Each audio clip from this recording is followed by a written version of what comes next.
Namaskar and good afternoon to everyone. Today we have with us a young, vivacious artist, Ms Joyeeta Bose, to share her experience and thoughts with us on the topic People of India, Diversity, Coexisting and Friendship, the India-Ireland Friendship Lecture Series.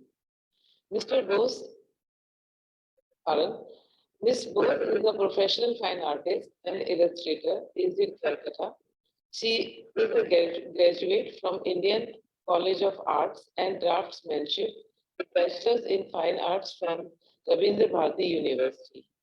She has been working in the field of fine arts for approximately 10 years and started her own brand, Studio Villa, 5 years ago with her husband. Together, they make things as per requirement of people and thus just not only create products, it's memories for the individuals. Through their art, they make all the efforts by putting their heart and soul into it, by making world a better place to live. Joyita feels strongly about the empowerment of women, which is manifested in her work. So, without now taking much time, I would now request Joyita to share her thoughts with us under the lecture series. Joyita. Namaskar and good evening to everyone in India, and good morning to the people in Ireland right now. Sending lots of love and warmth to everyone listening today. Firstly, I would love to say that I'm humbled to be a part of this program, and I would like to give a brief introduction about myself, which already ma'am did. My name is Joyita, and as she said, I'm an artist and illustrator, and I have been professionally working for 10 years. And I have been painting forever. But yeah, definitely I have been working for 10 years professionally. And today I'll be talking about the people of India and how they inspire me to pick up my paintbrush every day, and how the diversity and their effort to coexist makes the nation so special to me. From the very beginning of my artistic journey, I have been intrigued by the diversity among the people I grew up with. Not only the people, the races, but also the language they speak, uh, the food they eat, the gods they worship, and the attires they exhibit. Frankly speaking, everything that I mentioned has been a part of my art. I have included them in some way or the other in my paintings or illustrations sometimes. To speak about myself, I'm from Bengal, and my art reflects the intricacies of Bengali people and their way of life, the little nuances about how they deal with everyday habits and different cultural aspects. Even when I speak of Bengal, one thing, one cannot bring it under a single category. Like Bengal is so huge, you can't bring it under a single category.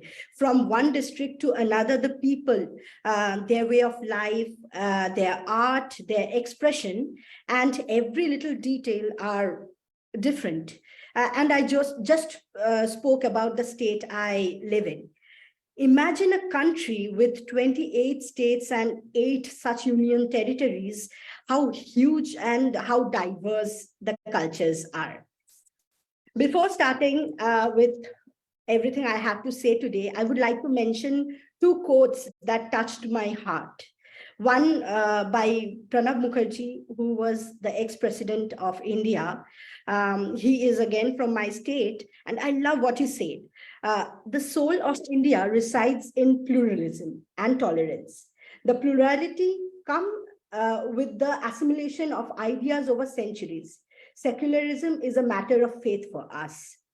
India has always been like that. And one more that I want to mention is by Rabindranath Tagore, another person from who speaks my language, who spoke my language. He said, if God has so wished, he would have made all Indians speak one language.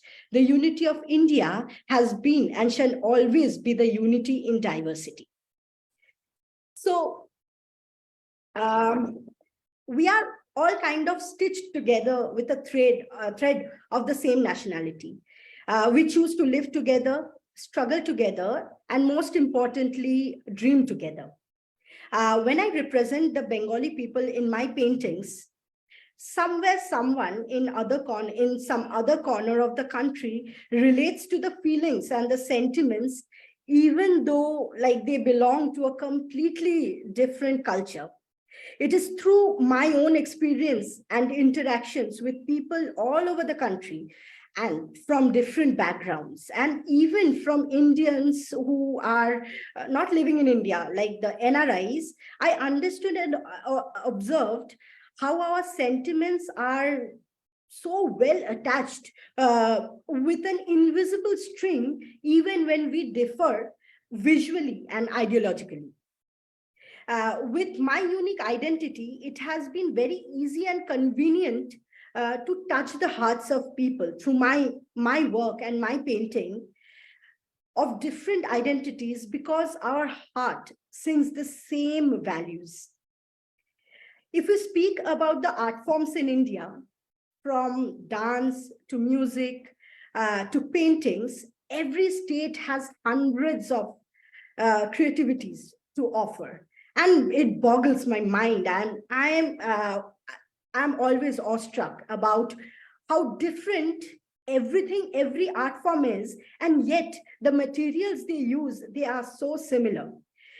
um, I was intrigued to see the beautiful karigaris of the pashminas, the craftsmanships among the paper mache artists in the Kashmir in my last trip, and how enthusiastically they explained me about the cultures and the influence of their culture on those art forms. I have also seen and collected the wooden masks from the northeastern hills, which represents their gods and goddesses. The detailed thankas, they tell the stories of their culture, and they echo the pride of the Himalayas. And I am a proud owner of such masks, and they are beautifully crafted, often from one piece of wood. I have, even though I travel very often to gather the essence of each and every corner of India, I feel I might not end up seeing everything in my limited lifetime. When I visited the beaches of Orissa, and here to be very specific, I can only mention the places that I have visited and I have observed myself, which is again very limited, because India is so huge that you can't really touch all the corners and know every details. So when I visited in the beaches of Orissa, I have seen sand artists create temporary masterpieces on the beaches with the sand, and which would be washed away by the oceans, but the impact remains. Their art send out messages which even sometimes textbooks fail to explain. The beautiful Dokra castings of Orissa, seashell works, and their magic with fabrics. I do have many saris from there, and these have always impacted me in the most beautiful ways. And I have just started. There are so much more. We have embraced bandhanis from Gujarat. And again, when I am talking about one particular kind of fabric or design, it's so limited, and it's such a superficial representation of one state, because there's so much more. But it's very tough to cover all those in one. But I would still explain some to understand how different yet similar we are. So I have also seen chicken curries from Lucknow, Banarasi saris from Banaras. By the way, we Bengalis don't get married without a Banarasi sari from Banaras. And that place has no relation with us, apart from that's a pilgrimage for many of us. But we do wear Banarasi saris that come from Banaras in our weddings. This is how interlinked we are. We have flaunted these with pride, because I know somewhere someone is making it with their own hands, celebrating their own culture in the most beautiful way. From fabric to music to art, it changes like the 7 colors of rainbow with every step I take in the country. The different and the vibrant dance forms from Tamil Nadu. I have personally learned Kathak. I have learned Bharatanatyam, but I'm no expert in any of these. As Bengalis, we tend to learn a lot of creative art forms when we are kids, and I have been a part of that. The Tanjore paintings from Tamil Nadu are beautiful, and the majestic temples have moved and impacted the artist in me, the beautiful architectures. Even some caves in our country contains art of fine expertise, which were carved by unknown artists. We don't even know the names. They were commissioned by kings, or maybe some people there did it because for the love of art.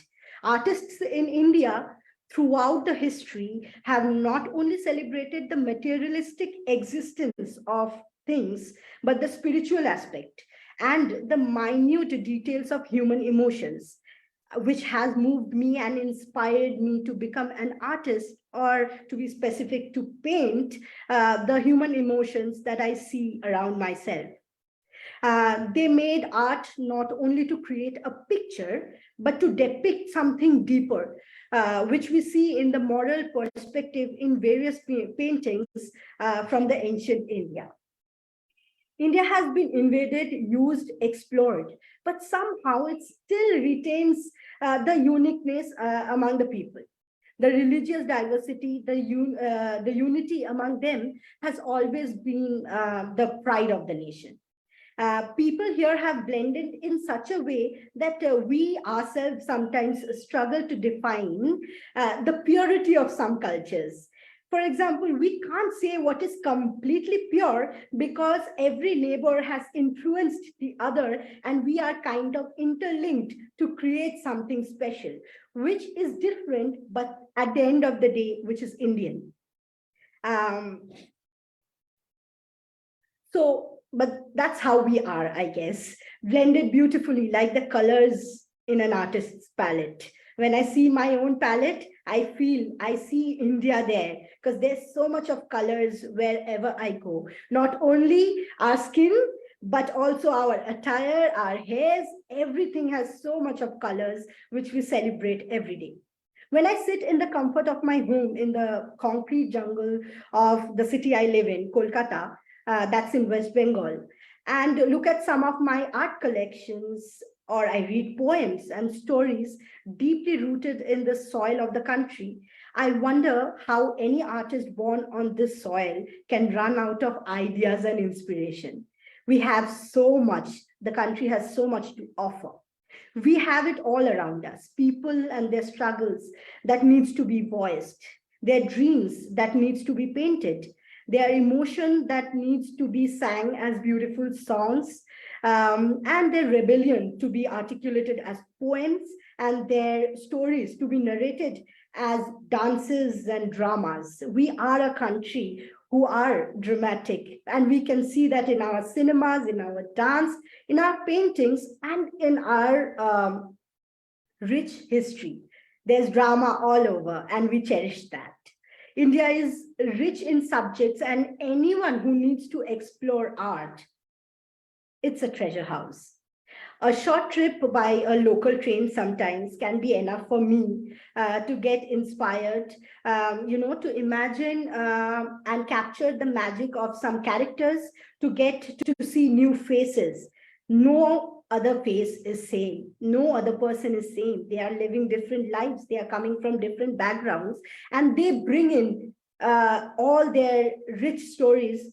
And for an artist, I just grab them and paint them. It's the easiest job here. As an artist, I feel blessed to be born in a country where monotony seldom exists. You can't have a monotonous life here because it's colors everywhere. There's no monotony in colors. If we go to the villages in Bengal, we come across women who weaves, who paints, and they tell stories in Bengal. They tell stories through patachitras. They paint, they illustrate the whole story on handmade paper with naturally sourced colors, like from plants and grains. They source the colors naturally and paint them, and it still exists. There are people who are still doing it. They come to the cities to exhibit their work and to narrate those stories. They sing songs to explain all the illustrations, and it's a beautiful thing to watch. And my love for storytelling actually grew from there. The Potachitras, how a wife and a husband would function in a Bengali household, how the gods plays the roles in a Bengali household. They were all explained and well narrated through stories. And that is where my inspiration lies, and my love for storytelling lies. I got to know the power that storytelling holds.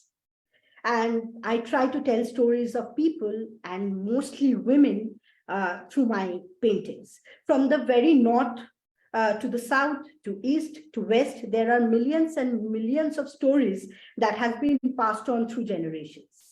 Most of them have been verbally spoken through songs and poems, and many documented through paintings and sculptures. With so much of history, the most beautiful thing about India is it still evolves, thinks new, and targets innovation. We embrace our history, and we still know to proceed, to go forward. That is our strength. And we know what to retain and what to discard for the betterment of humanity.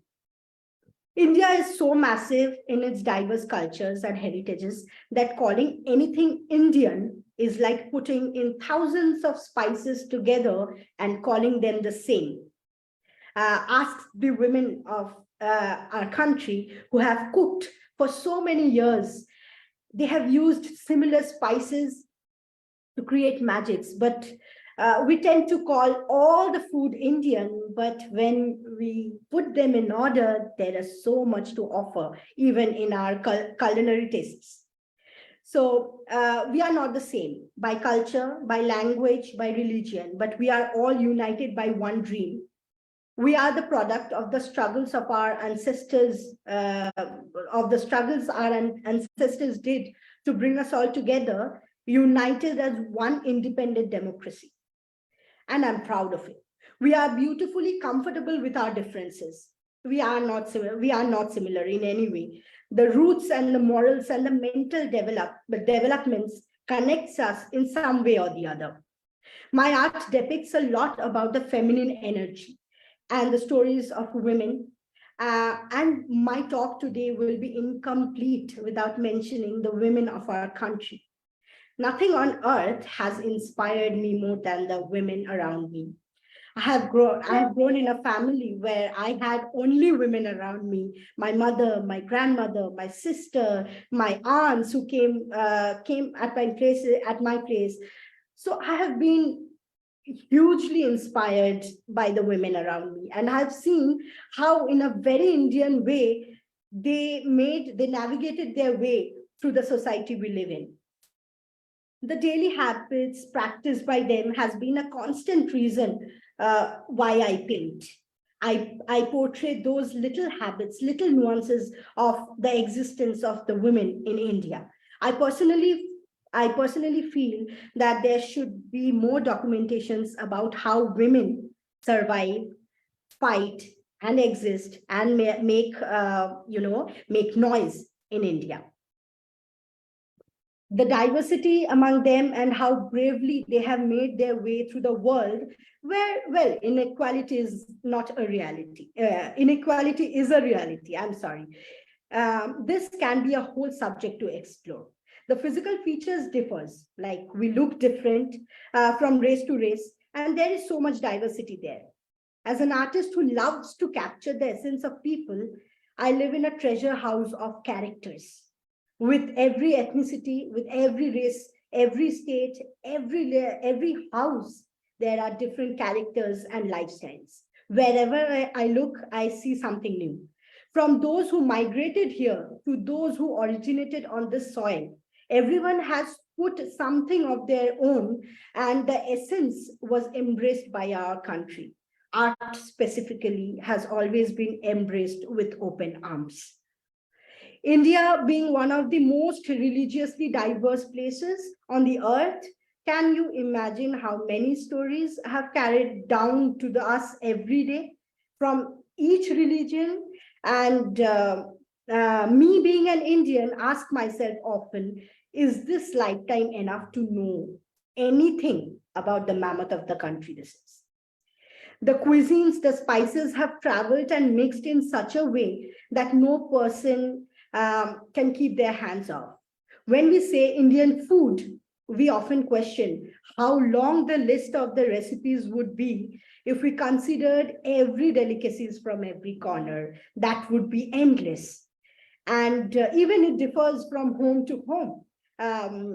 With every district we cross, we can observe the change in tastes, the permutation and combination of the spices that create magic. There is so much heterogeneity even in the soil, the flora, fauna, which often is again the inspiration of the patterns and elements I use in my paintings, that it feels even the nature is celebrating the contrasts. So who are we to disrupt that? To conclude my talk today, all I want to say is every people who desires the betterment of our country is working day and night uh, to preserve the harmony, to maintain the harmony. And me as a young artist will continue to explore, learn more about the country to keep my creativity ablaze. Thank you.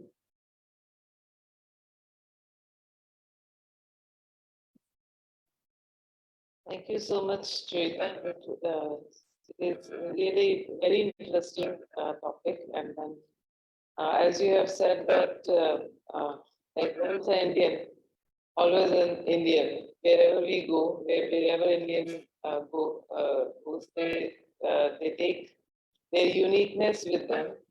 And then that, as you mentioned about the uniqueness, that the diversity that we have in our culture. And the beauty of that is that we don't take it as conflict, rather we celebrate it as more options. We see it as that we have better options, more options for everything, be it clothes, be it food. So yeah, that is a very unique thing that our country has, and we are preserving it, and we say that we are all proud of it. Um, but from the perspective of an artist, so as you said that it's like there's so much to look at, there's so much to paint, so much to like explain from an artistic point of view. So if you go from Kashmir to Kanyakumari, maybe the language is different, the food is different, but I think that is something, the language of art, which I think every individual understands because it goes through emotions, not through words. So yeah, that is very true. And I thank you so much. You have touched upon a very interesting topic, which is again like so many other talks also, but you have touched the topics of to generate the thoughts and think about like country India, what excellent and fabulous things we have. So thank you so much, and I wish you all the best for your career. And Thank you. thank you.